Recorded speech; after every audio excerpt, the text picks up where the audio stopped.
Hello guys, it is happening again. A judge of the Supreme Court, one of the most senior judge, about retiring or just retired last week, he has come out. Look at what he said. I'm reading from Tribune newspaper. Supreme Court panel which heard Atiku Peter Obi's appeal against Tinubu was not well constituted. Retired Justice Musa Mohammed. This is Justice Musa Mohammed that is talking here. He's one of the most senior judge of the Supreme Court. Some people, he came out, he lambasted the judgment. He also lambasted CJN. Just imagine, a judge echoed the revelation made of Supreme Court agreement made by some lawyers in the valedictory speech. People are still living in denial as regards him bringing up the case of Igbo and Lawan, because he also spoke about Igbo State and Lawan, how the case was not well handled. The question I want to ask, if there was nothing to those assertions he made, he would have roundly dismissed them and defended the judiciary. He said the judiciary would have defended them. But he echoed those arguments. He echoed the argument. I don't know, Nigeria, keep living in delusion. In the same country where Senator Bushashua confirmed how he hates his colleagues to influence the judiciary. Guys, I don't want to talk too much, I beg. I want to take you guys to the video now so that you hear from the horse's mouth, not me they talk. Watch the mouth video. Please watch this video to the end. Make sure you share this video, because if a senior judge can come out like this to speak, the guys, remember I made a statement before I did a video. I said, imagine the justices that constituted the panel. East, an Igbo person is nobody represented the East. Yet an Igbo person is one of the petitioners. That this same judge, he said it with his mouth. Guy, please, I beg you, settle that, watch this video. Make sure you share this video. Please, before you watch it, can you please help me give it a thumbs up and please share it in all the groups you belong. Thank you. In my considered opinion, the oversight functions of these bodies should not rest on one individual. A person with absolute powers, it is said, corrupts easily and absolutely.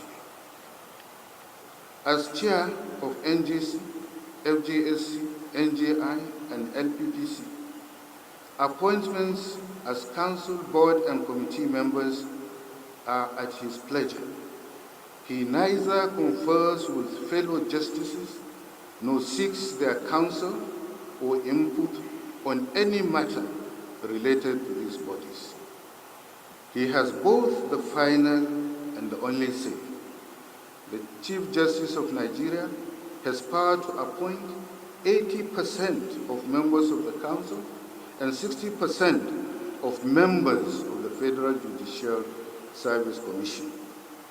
The same applies to NGI and LPPC. Such enormous powers are effortlessly abused. I repeat, such enormous powers are effortlessly abused. This needs to change. Continued denial of the existence of this threatening anomaly weakens effective judicial oversight in the country. Now, by the provision of paragraph 20 of Part 1 of the third schedule to the 1999 Constitution of the Federal Republic of Nigeria as amended, the NJC shall comprise the following members: the Chief Justice of Nigeria, who shall be the chairman; the next most senior justice of the Supreme Court, who shall be the deputy chairman,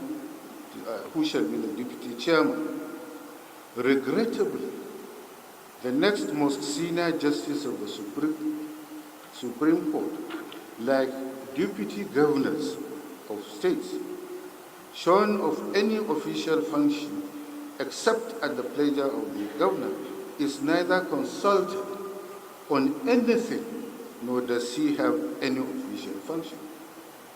His job as number 2 is purely as the CJN pleases. It is incumbent that the system provides for more inclusion and consultation among the stakeholders. Now I move to the issue of funding and independence of the judiciary. Allusions have been made in innumerable times about poor funding and how the judiciary has been emasculated by inadequate funding. My Lord, the late Honorable Justice Mustafa Akambi, former president of the Court of Appeal, in a publication titled The Men Obstacles of Justice According to Law, said, and I quote, "A good judgment flows from a mind that is not bogged by the thought of, where do I get my next meal? Or where do I get the money to pay my son's school fees? Poor conditions of service disturb the mind. It is an obstacle to clear and positive thinking.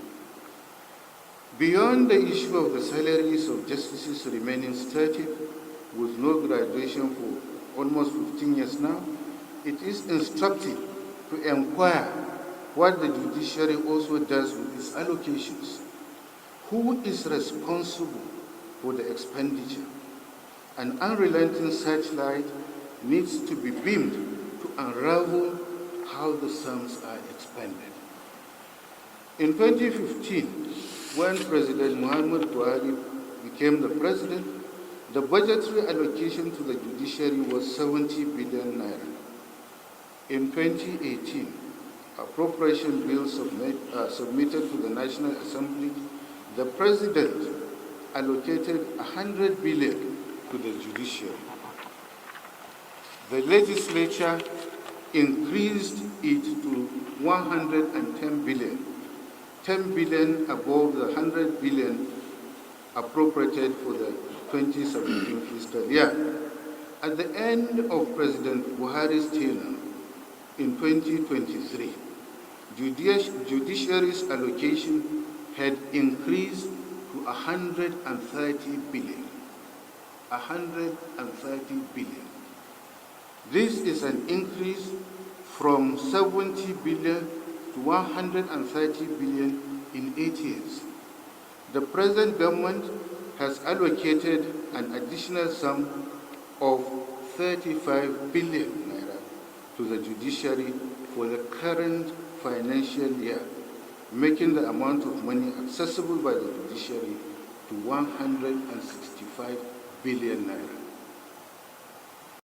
If one looks at what has been given to the states, each state was given 5 billion to solve its problems brought about by the conditions we are going through because of the fuel thing.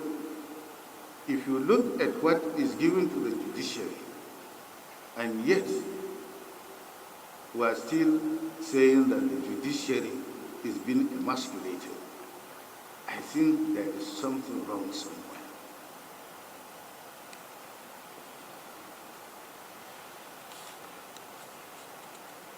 More than 80% of the amount appropriated by the Ninth Assembly has so far been released to the judiciary. It is envisaged that the additional 35 billion naira will equally be released by the present government. I'm sure it will be released by the present government because I know the antecedents of Mr. President. Because when he was governor in Lagos State, I was privileged to be in the Lagos State Division of the Court of Appeal. And I knew his attitude towards the judiciary. I don't think he would be flippant to say that he's doing this and to recline from doing that. I'm very, very optimistic that that amount of money will be released to the judiciary as well.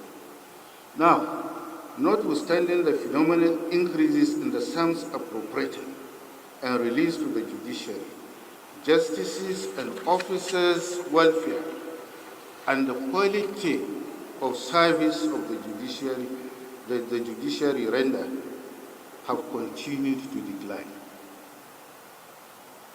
There is an a terrible decline in the services and the welfare of justices and officers of the institution.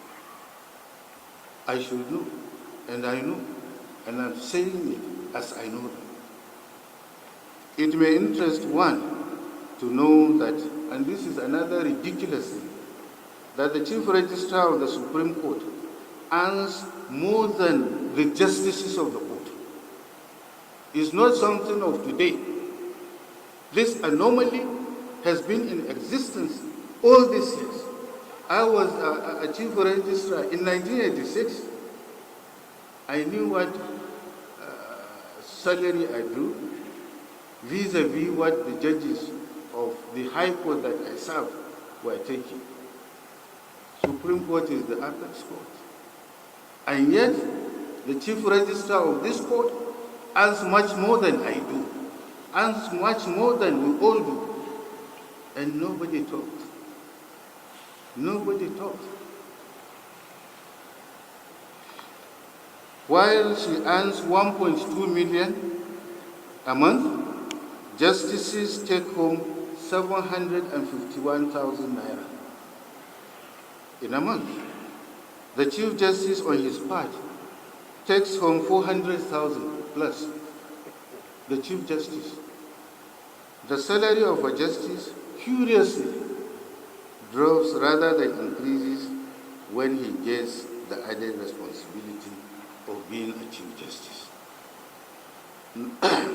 That the unjust and embarrassing salary difference between the justices and the Chief Registrar still abides remains intriguing, to say the least. It is highly intriguing that this anomaly, we all know it, and nobody has taken it a duty to do something about it. Valedictory session after valedictory session, lapses and challenges that should be nipped are restated to no avail. Why the silence and seeming contentment? The process of appointment of judges and the quality of judgments, of course. A couple of years ago, appointment to the bench was strictly on merit, strictly on merit. Sound knowledge of the law, integrity, honor, and hard work distinguished those who were elevated. Lobbying was unheard of. Lobbying to accost justices into their chambers by people who seek to be elevated, that the judges should put in words for them, were unheard of. You will just be sitting, and if those who are given the responsibility of making the elevation find you worthy, you will just get a letter to that effect. You wouldn't have gone to anybody to ask for any favors or recognition.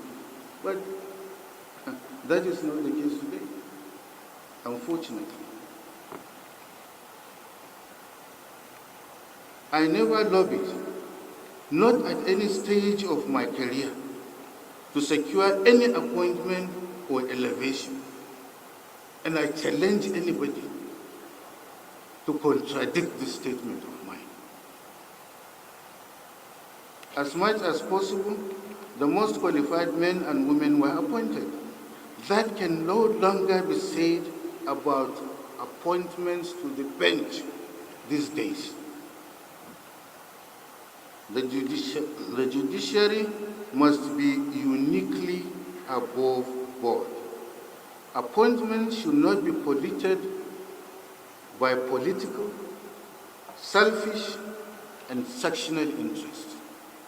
The place of merit, it must be urged, cannot be overemphasized. Now I will move to public perceptions. What perceptions the public has about the judiciary. Public perceptions of the judiciary have over the years become witheringly scornful and monstrously critical. It has been in the public space that court officials and judges are easily bribed by litigants to obviate delays and/or obtain favorable judgments. His Lordship Upheld Pablo JCA, at the point of exiting, had enthused inter alia as follows. Please, I expressed everywhere by the generality of the public. He is one of us. The person making this observation was one of us. He says, please, I express every day by the generality of the public, begging the judiciary to be just, to be truthful, and to save the country from collapse. My question is whether the judiciary needs to be begged or cajoled. What is it that qualifies any person to bear that exalted name, Honorable Justice? Is it not for him to administer justice without fear or favor? Unfortunately, it has been severely vilified, with the apex court so denigrated and called by a social commentator as a voter gaggle of useless, purchasable judicial bandits. How did the judiciary get to this level? That is the profound question His Lordship was asking as he was exiting. Why is the whole country on edge for fear of what the public regards as unpredictable judicial pronouncements? Like I said, he was one of us. There must be a rethink and a hard reset. If the people we have sworn to defend have lost confidence, there is a problem that must be addressed. Recently, fresh allegations have been made that children and other relatives of serving and retired judges and justices are being appointed into judicial offices at the expense of more qualified candidates lacking in such privilege and backing. It is asserted that the process of appointment to judicial positions are deliberately conducted to give undue advantage to the children, spouses, and mistresses of serving and retired judges and managers of judicial offices. At the Court of Appeal, it is also asserted that presiding justices are now being appointed out of term. When we were there, people to become presiding justices knew themselves and when they would become such officers. But now the perception is that now justices are being appointed out of term. And there is the further issue of the unpredictable nature of recent decisions of the courts as well. A number of respected senior members of the bar, inter alia, and I'm glad the president of the Bar Association has also alluded to such comments made by practitioners. Some of these senior members of the bar, inter alia, citing the Ahmed Lawan, the former president of the Senate, and the Imo governorship appeals, claim that decisions of even the apex court have become unpredictable. It is difficult to understand how and where, by these decisions, the judicial pendulum swings. It was not so before they contend. In some quarters, the view is strongly held that filth and intrigues characterize the institution these days. Judges are said to be comfortable in companies they never would have kept in the past. It is being insinuated that some judicial officers even campaign for the politicians. It cannot be more than fine. President Muhammadu Buhari in 2016 ordered the forceful entry into the houses and the arrest of justices, some of whom were serving at the Apex Court. Not done. In 2019, the government accosted, arrested, and arraigned the incumbent Chief Justice before the Code of Conduct Tribunal for alleged underhand conduct. With his retirement apparently negotiated, he was eventually left off the hook. In 2022, a letter signed by all the justices of the Supreme Court, including the current Chief Justice, the aggrieved protested against the shabby treatment meted to them by the head of court and the Chief Registrar. At the center of the friction was their welfare and the cavalier attitude of the Chief Registrar thereto. In the event, His Lordship Ibrahim Tanko Muhammad disengaged ostensibly on grounds of ill health. Now, it must be said, Chief Femi Falana is right, that the safeguard in our appointment procedures against